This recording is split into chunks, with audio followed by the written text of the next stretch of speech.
Part हमने कर लिए एओडी के। तो first was related rates, relative error, sorry related ads. Related rates में हमने पढ़ा था derivative is rate measure. Second में हमने differential error and approximations. Percentage error का अगर कोई क्वेश्चन होगा तो delta y by y into 100 लिख लेंगे इसमें हम, और रिलेटिव एरर आएगा तो delta y by y. Delta y तो फाइंड करना बता दिया। अब परसेंटेज एरर में सिर्फ करना क्या होता है, delta y by y into 100, तो परसेंटेज एरर आ जाती है। एओडी का थर्ड पार्ट है mean value theorems.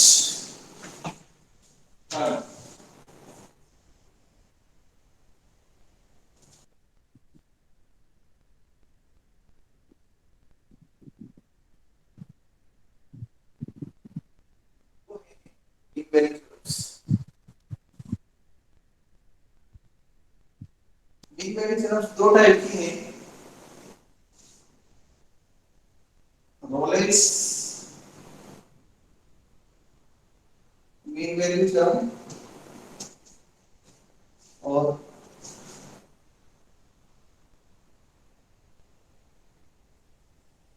लाग्रांजेस mean value theorem.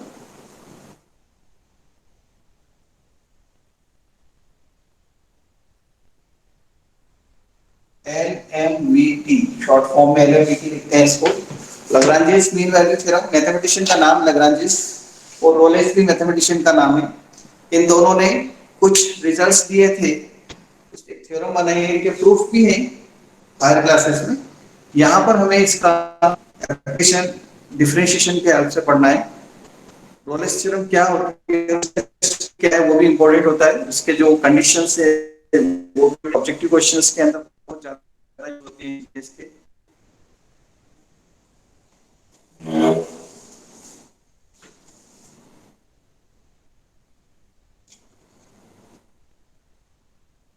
पहले हम रोलेंस थ्योरम पढ़ते हैं।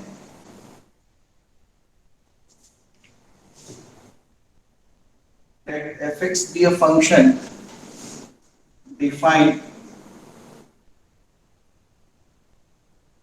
on open interval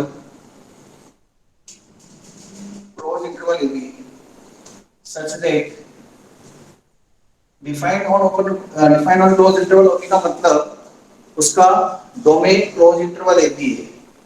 और इस तरह से रोलेंस ने ऐसा कहा था कि अगर एक फंक्शन जो क्लोज इंटरवल AB में डिफाइन है such that first point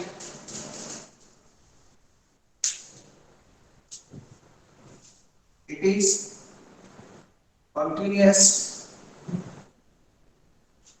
on close interval AB। Continuous पढ़ा दिया मैंने आपको कंटिन्यूटी ऑफ ए फंक्शन में। Continuous on close interval AB, it is differentiable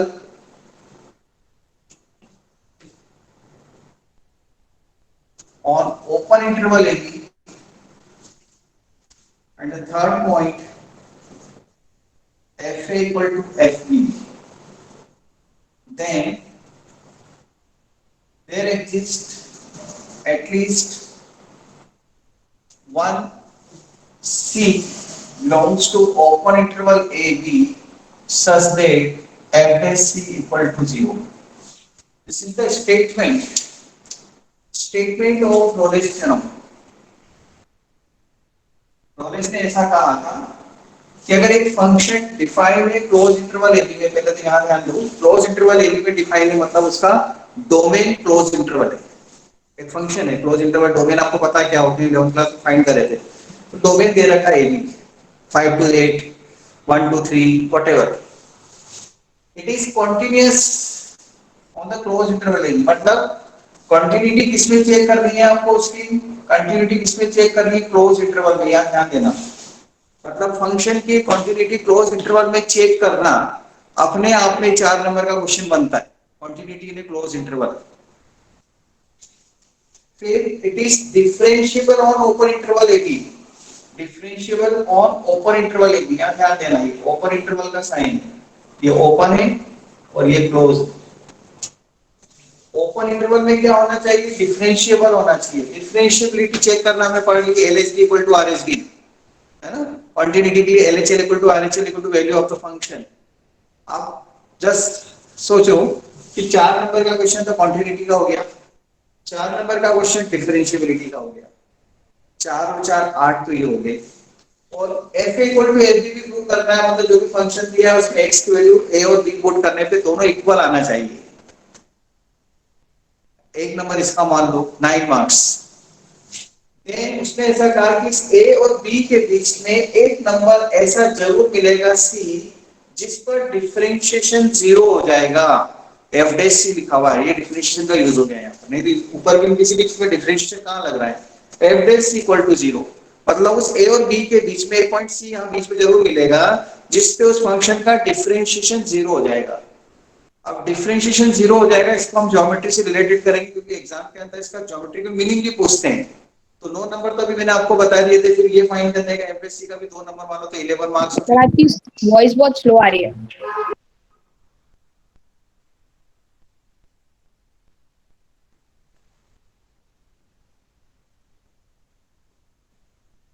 कुछ भी सुनाई नहीं दिया। सर आ रही है आवाज? नहीं सुनाई तो दिया, आवाज लेकिन कम बीच कह रहे बीच में ब्लर भी है। थोड़ी सी।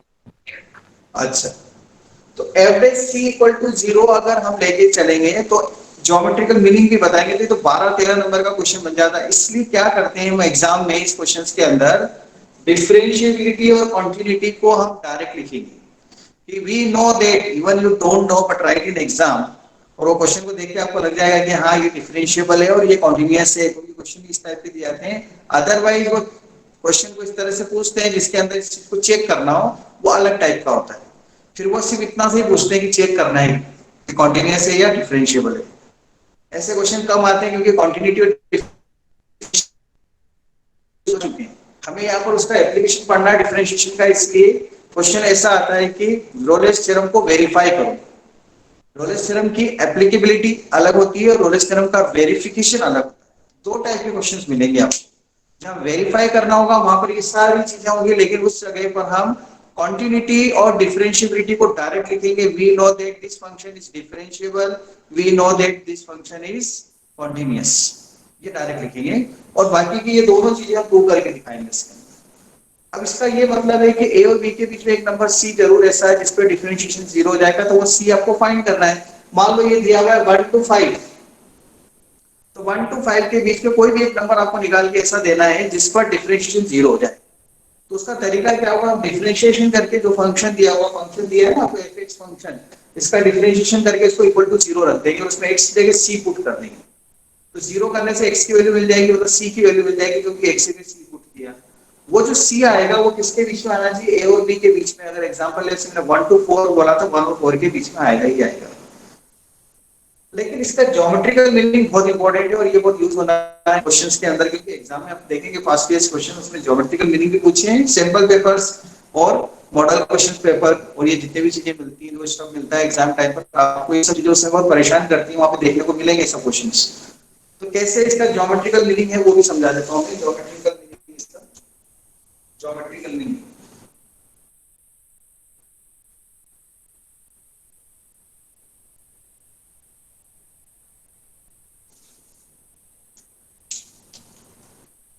Geometrical meaning of Rolle's theorem.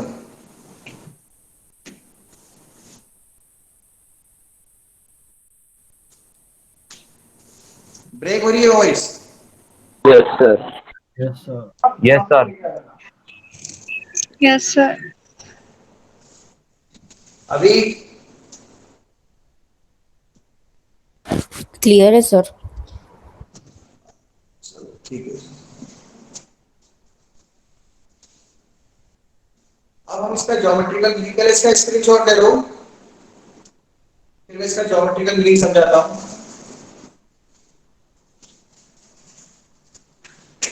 आज प्रॉब्लम ज्यादा आ रही है क्या?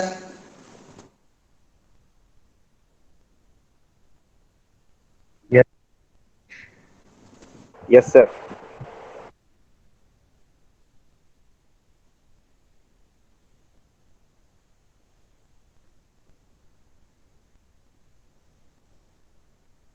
सर मुझे तो क्लियर दिख रहा है। अच्छा, जहाँ को क्लियर दिख रहा है, इसलिए सबको अच्छा नहीं दिख रहा है। हाँ सर, आज हाँ, पता सर नहीं दिख सर, तो रहा है, आवाज नहीं आती। आवाज भी एकदम सही आ रही है।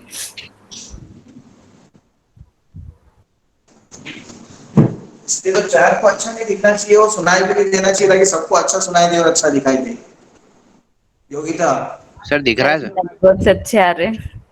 वॉइस ब्रेक हो रही है बहुत सारे जनों के साथ, तो एक चैट अकेले के साथ प्रॉब्लम हो तो ठीक है ना यार, बाकी सबके साथ प्रॉब्लम नहीं होती है, चैट के साथ प्रॉब्लम नहीं हो रही तो सबके साथ हो रही है। तो मेजोरिटी के हिसाब से तो चैट आपको कुछ भी दिखाई नहीं देना चाहिए, खराब हो जाना चाहिए आवाज आवाज सब।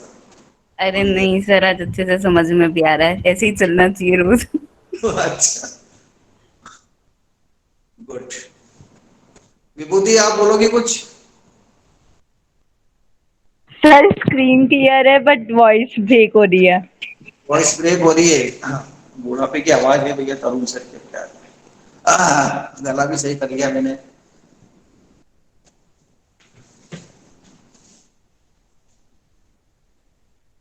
तो फंक्शन एक क्लोज इंटरवल में डिफाइन है, कॉन्टिन्यूअस है क्लोज इंटरवल में, डिफरेंशिएबल है ओपन इंटरवल में, और f इक्वल टू ab, ये तीनों कंडीशन अगर सेटिस्फाई होती है तो हम बोलते हैं कि रोलेस थ्योरम एप्लीकेबल है। अगर ये तीनों कंडीशन सेटिस्फाई होती है तो बोलेंगे रोलेस थ्योरम एप्लीकेबल है। और एप्लीकेबल है तो एक सी पॉइंट आपको ए और बी के बीच में बताना है, तो अब हम बोलेंगे कि ये फंक्शन, सॉरी, ये थ्योरम वेरीफाई हो गई। तो दो टाइप के क्वेश्चन मिलेंगे, एप्लीकेबिलिटी और वेरिफिकेशन। वेरिफिकेशन में आपको ए और बी के बीच में सी फाइंड करके देना पड़ेगा, और एप्लीकेबिलिटी में ये तीनों कंडीशंस को आपको चेक करके बताना होगा कि यस, ये तीनों कंडीशन सेटिस्फाई हो रही है, देयरफॉर रोलेस थ्योरम एप्लीकेबल है, लग सकती है। अब रोलेस थ्योरम का ज्योमेट्रिकल मीनिंग क्या है? Now look here. नहीं आ रही सर आवाज। बिल्कुल नहीं आ रही थी अभी? सर बहुत ब्रेक हो रही है, बहुत ज्यादा। सर वॉइस में ओके, शिवरिंग बहुत हो रही है।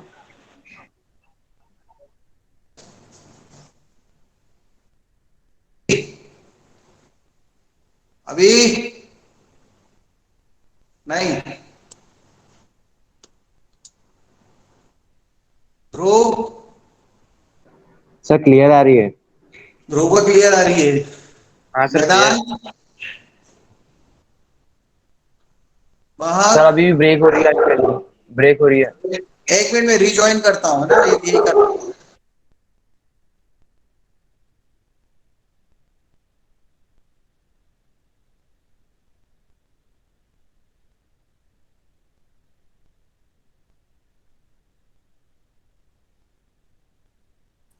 अब आवाज आ रही है? हेलो? यस सर आ रही हेलो? है। हाँ सर अब आइए। Yes sir. Yes sir. Okay, geometrical meaning of Rolle's theorem.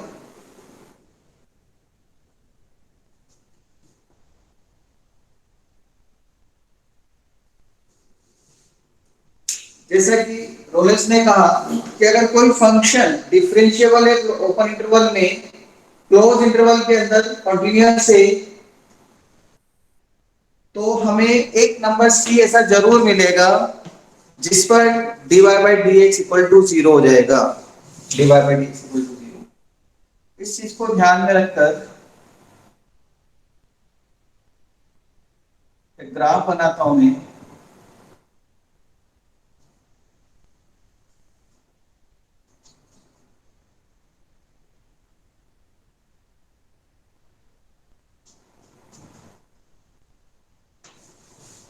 ऐसा हो सकता है,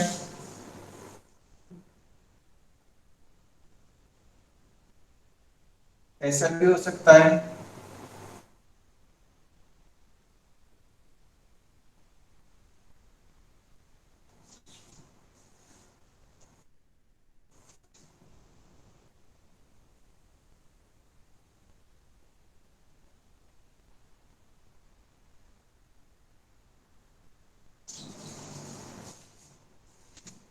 ऐसा भी हो सकता है,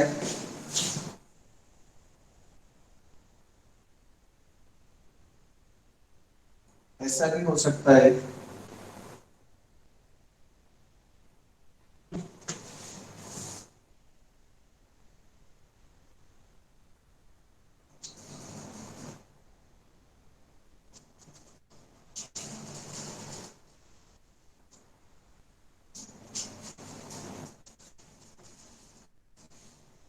तीन ग्राफ बनाया मैंने।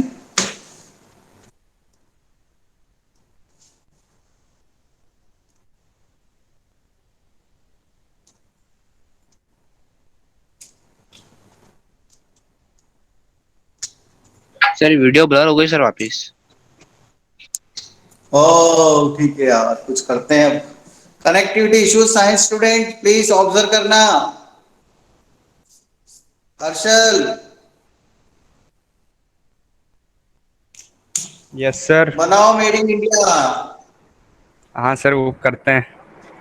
हाँ कुछ करो भैया, हमारे टीचर्स के लिए कुछ सोचो, आगे कुछ ऐसी चीज बनाओ कि ये प्रॉब्लम भी सॉल्व हो जाए। पता नहीं आगे दुनिया में कितनी चीजें इतनी एडवांस हो गई है, ये प्रॉब्लम भी सॉल्व करो। तुम साइंस स्टूडेंट ही कर सकते हो। कॉमर्स स्टूडेंट तो बोल देंगे हमको ये चीज बना के लाके दो, बस हम तुमको पैसा देते हैं इस चीज का।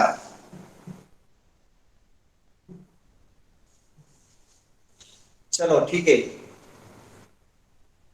हमने यहाँ पे तीन ग्राफ बनाए, चार ग्राफ बनाए सॉरी। इसमें उन्होंने बोला f equal to f b रखना है, इसलिए मैंने इनकी हाइट इक्वल रखी है। देखो ये ए एफ ए और ये बी एफ बी ए, हर जगह इसकी हाइट इक्वल है ए एफ ए। ऐसा क्यों किया? क्योंकि f equal to f b रखना है, मतलब x इक्वल टू ए पे जो वैल्यू मिलेगी वो एफ ए मिलेगी, बी पे जो वैल्यू मिलेगी वो एफ बी मिलेगी। और ये एफ ए और एफ बी इक्वल रखना है, इसलिए इनके हाइट एक्स एक्सिस से इक्वल रखनी पड़ेगी हर जगह। ठीक है, यहाँ पर जीरो हो गया, इक्वल है लेकिन वो f equal to f b. यहाँ पर भी जितने हाइट से शुरू हुआ है ये हाइट उनकी हाइट इक्वल है। फंक्शन यहाँ से, इसमें देखो आप यहाँ से यहाँ तक कंटिन्यूअस है, कहीं ब्रेक नहीं हो रहा है।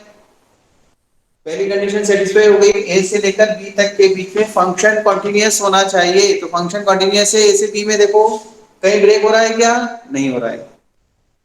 दूसरी चीज बोली कि फंक्शन डिफरेंशिएबल होना चाहिए, यहां से लेकर यहां तक कोई डिफरेंशिएबल होना चाहिए। कोई बताएगा मुझे यहां से यहां तक कोई डिफरेंशिएबल होना चाहिए? ज्योमेट्रिकली इसका क्या मीनिंग हुआ?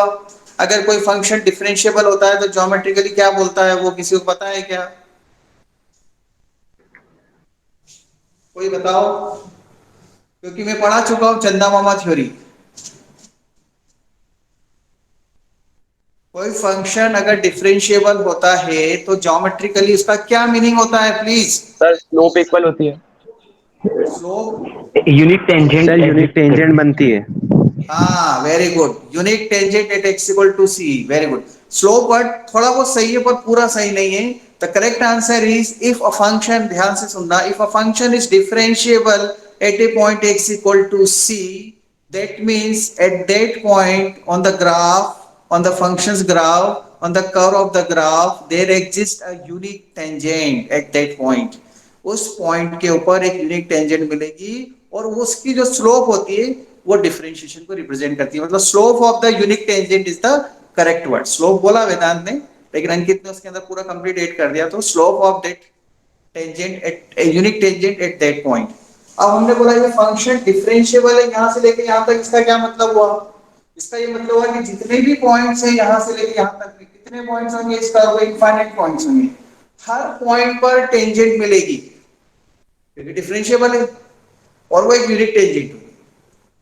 सो हर पॉइंट पे टेंजेंट मिलेगी, ये डिफरेंशिएबिलिटी का मीनिंग है। मतलब अपन ग्राफ बना के बताएं देखो हर पॉइंट पे टेंजेंट मिल रही है, वो तो करेंगे नहीं हम। और f equal to f b तो समझ में आ ही रहा है आपको कि इसकी हाइट इक्वल रखनी है एक्स एक्सिस से, f equal to f b. F equal to f b है, ठीक है, देन कंटीन्यूअस भी है, डिफरेंशिएबल है, इसका मतलब हर पॉइंट पर एक टेंजेंट मिलेगी। तो रोलिंस ने कहा था कि जब हर पॉइंट पे टेंजेंट मिलेगी ना तो उनमें एक टेंजेंट ऐसी जरूर होगी, एक टेंजेंट उनमें ऐसी जरूर होगी। बहुत सारी टेंजेंट है, देखो यहाँ हर पॉइंट पे टेंजेंट बना ले रहा हूँ फिगर समझ, जैसे यहाँ पे भी टेंजेंट है, यहाँ पे भी टेंजेंट है, यहाँ पे भी टेंजेंट है, सब जगह टेंजेंट टेंजेंट बना दो, ये टेंजेंट बना दिए। सो हर पॉइंट पे टेंजेंट मिल रही है। इन सभी टेंजेंट्स में एक पॉइंट ऐसा जरूर मिलेगा जिसपे टेंजेंट एक्स एक्सिस के पैरेलल होगी, ये वाली टेंजेंट इसके पैरेलल होगी, क्योंकि f dash c equal to 0 बोला है। F dash c equal to 0 मतलब dy by dx 0, dy by dx 0 मतलब डेरिवेटिव का slope, slope slope of the unit tangent is 0, और स्लोप अगर हो जाती है तो लाइन एक्स एक्सिस के पैरेलल होती है, 11th क्लास में पढ़कर आएंगे। So there exist a unit tangent parallel to x axis, geometrically meaning ये हो गया ऐसा। ज्योमेट्रिकली रोलेस थ्योरम ने ये कहा था कि अगर कोई फंक्शन डिफरेंशिएबल है, कंटीन्यूअस है और f equal to f b है, तो एक पॉइंट ऐसा जरूर मिलेगा किसके बीच में, a और b के बीच में, जिस पर टेंजेंट x एक्सिस के पैरेलल होगी। इस पॉइंट के ऊपर टेंजेंट x एक्सिस के पैरेलल होगी। ये पॉइंट a और b, मतलब ये वाला जो पॉइंट है ये इसका टर्निंग पॉइंट होगा।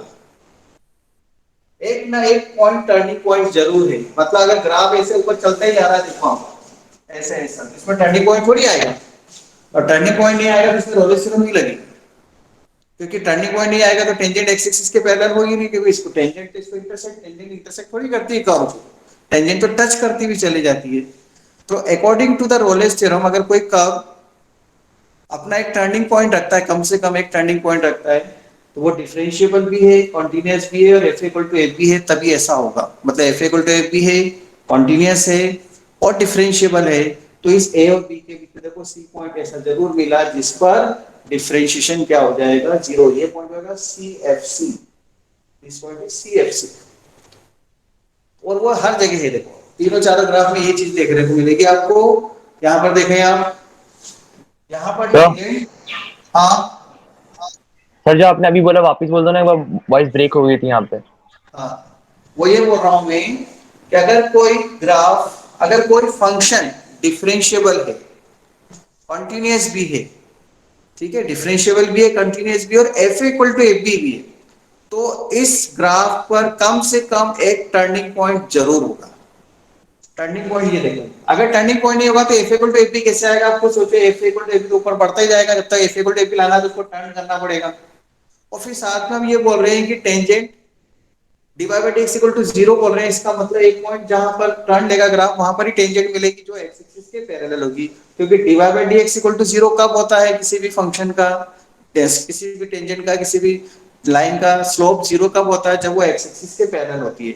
तो ज्योमेट्रिकली हम क्या बोल रहे हैं, there exist a unit tangent at c parallel to x axis, ये इसका ज्योमेट्रिकल मीनिंग है। Tangent parallel to x axis, what is Rolle's theorem geometrically?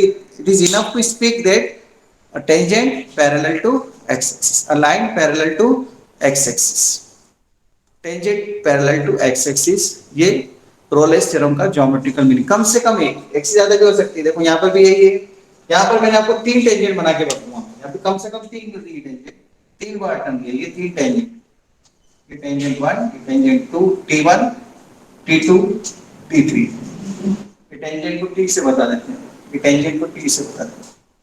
यहाँ पर टेंजेंट पैरेलल टू x, इसमें सब पर क्या है, एवरेज इक्वल टू 0,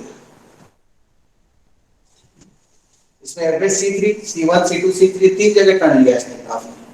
मतलब फाइनली ज्योमेट्रिकली रोलेस थ्योरम का मीनिंग क्या बोलेंगे, tangent parallel to x axis, ये बोलती है कम से कम एक पॉइंट C जरूर मिलता है a और b के बीच में, a और b के बीच में, जिसपे कम से कम ग्राफ एक बार जरूर टर्न लेगा, एक से ज्यादा बार भी टर्न ले सकता है। और एफ इक्वल टू एफ भी होना जरूरी है, एफ इक्वल टू एफ भी होना जरूरी है, तभी ये ऐसी सिचुएशन हमारे पास आएगी। Any doubt? देखो आईटी में क्वेश्चन एक बार ऐसे पूछा हुआ है, तो मतलब वो थोड़ा सा दिमाग लगा के पूछ लेते हैं, मतलब स्टूडेंट का उनको मजबूर कर देते हैं थोड़ा सा सोचने के लिए डायरेक्शन में, दूसरी डायरेक्शन में, कि रोलेस थ्योरम जो है वो किसी फंक्शन f(x) इक्वल टू के लिए कंटीन्यूअस होती है, डिफरेंशिएबल होती है, तो जो उसका डिफरेंशिएशन है f' इक्वल टू 0, ठीक है, f' इक्वल टू 0 होता है रोलेस थ्योरम में। तो क्वेश्चन उन्होंने ऐसा पूछा था कि जो a और b जो दो नंबर दे रखे हैं आपको, क्लोज इंटरवल a b दिया हुआ ना, क्लोज इंटरवल a b, और ये फंक्शन भी दे रखा है, तो इस फंक्शन के डिफरेंशिएशन का एक रूट किसके बीच में होगा, ऐसा क्वेश्चन पूछा था। इस फंक्शन के डिफरेंशिएशन का एक रूट किसके बीच में होगा? तो इस फंक्शन का डिफरेंशिएशन क्या हो गया, average x, F dash x हो गया, और वो रोलेस थ्योरम को सेटिस्फाई कर रहा था, f dash x equal to 0 कर रहे हैं, इसका मतलब एक रूट जो आएगा वो सी होगा ना। रूट क्या होते हैं जो उसको सेटिस्फाई करते हैं, जीरोस क्या होते हैं जो उसको सेटिस्फाई करते हैं इक्वेशंस को। तो ए और बी के बीच में एक रूट होगा जो इसके डिफरेंशिएशन को सेटिस्फाई करेगा। तो उन्होंने ओपन इंटरवल ए भी दिया, क्लोज इंटरवल ए भी दिया, सॉरी ओपन इंटरवल दिया, क्लोज इंटरवल ए भी दिया, ए इक्वल टू कुछ और लिख दिया, ऐसे चार ऑप्शन दे दिए। तो किस पर मिलेगा, वो सी पे मिलेगा जो ए और बी के बीच में। हमेशा ध्यान रखना डिफरेंशिएबिलिटी लिखते समय ओपन इंटरवल लगाना और कंटिन्यूटी लिखते समय क्लोज इंटरवल लगाना, क्योंकि क्लोज इंटरवल में कंटिन्यूटी होती है, डिफरेंशिएबिलिटी कॉर्नर पॉइंट्स पे नहीं होती है। उस दिन भी समझा दिया था मैंने चंदा मामा थ्योरी में।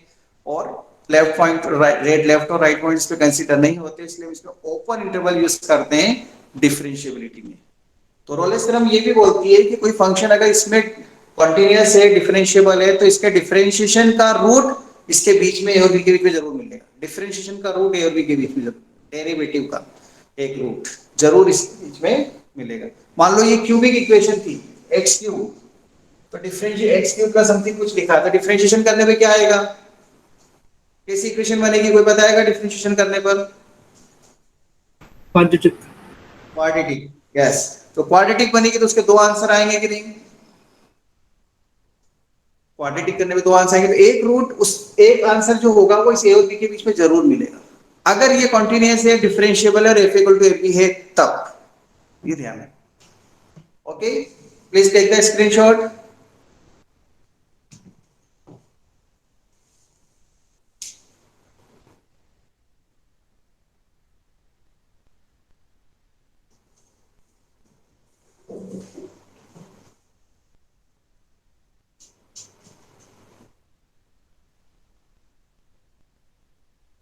Dilawar,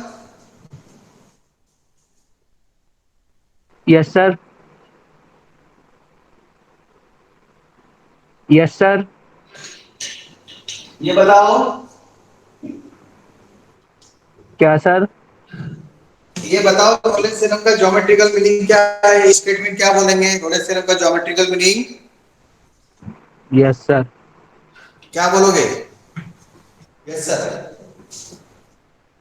geometrical meaning of Rolle's theorem, yes sir. क्या बोलेंगे? ज्योमेट्रिकली क्या बताता है Rolle's? There exist unique tangent. हाँ, there exists a unique tangent parallel to x axis. There exists a unique tangent parallel to x axis. खाना वाना खाने चले गए थे क्या बीच में? No sir. वीडियो ऑफ रहती है, वॉल्यूम भी अपन उसका ऑफ रखते हैं, उसका वॉइस भी ऑफ रखते हैं। पता नहीं किसी से बातें कर रहे हैं, कहीं पर दूसरे फोन से चैटिंग चल रही है, क्या पता लगेगा यार दिलावर? यही थे ना? Yes sir. Good.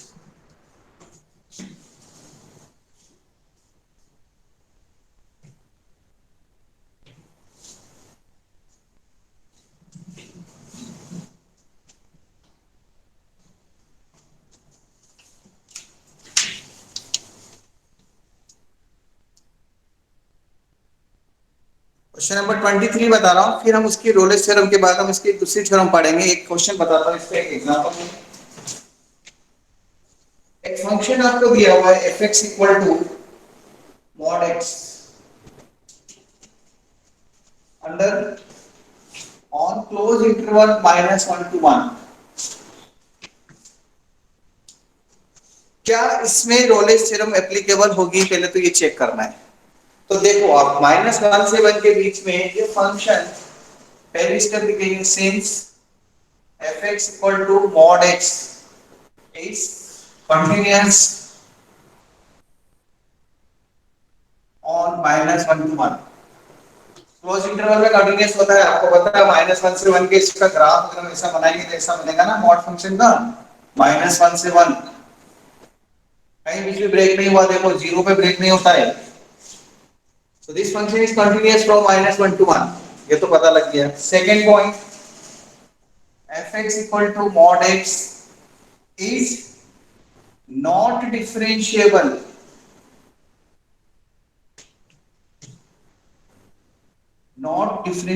on -1 to 1 open interval। क्योंकि at x equal to 0 not differentiable, ये आपको पता है। या 0 पर ये कॉर्नर पॉइंट जो आ रहा है ये शार्प टर्न आ रहा है, शार्प टर्न के ऊपर कंटिन्यूटी नहीं होती है, डिफरेंशिएबिलिटी नहीं होती है। मैंने आपको ग्राफ भी बताए थे, एक बार मैंने आपको शेयर भी करे थे शायद ग्राफ, या मैंने अपने इंस्टाग्राम की स्टेटस या कहीं स्टोरी पे डाले हैं, बताए भी थे कि 0 के ऊपर ये ग्राफ, यहाँ पे देखो शार्प टर्न दे रहा है, तो जहां पे शार्प टर्न लेता है वहां पर डिफरेंशिएबिलिटी नहीं होती, so it is not differentiable. Mod x का कहां डिफरेंशिएशन होता है, इतने क्वेश्चन करे आपने डिफरेंशिएशन के करा, क्योंकि मॉड एक्स का डिफरेंशिएशन 0 पर, so not differentiable, mod function is not differentiable, okay।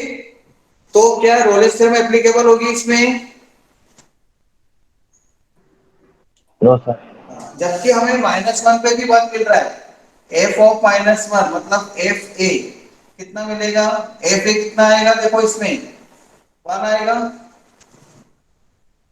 और f b ये भी 1 आएगा, f equal to f b भी है इसमें, f equal to f b है, कंटीन्यूअस भी है, बट वो डिफरेंशिएबल नहीं है, नॉन एप्लीकेबल। आंसर इसका हम लिखेंगे not applicable. This is the final answer. Take the screenshot.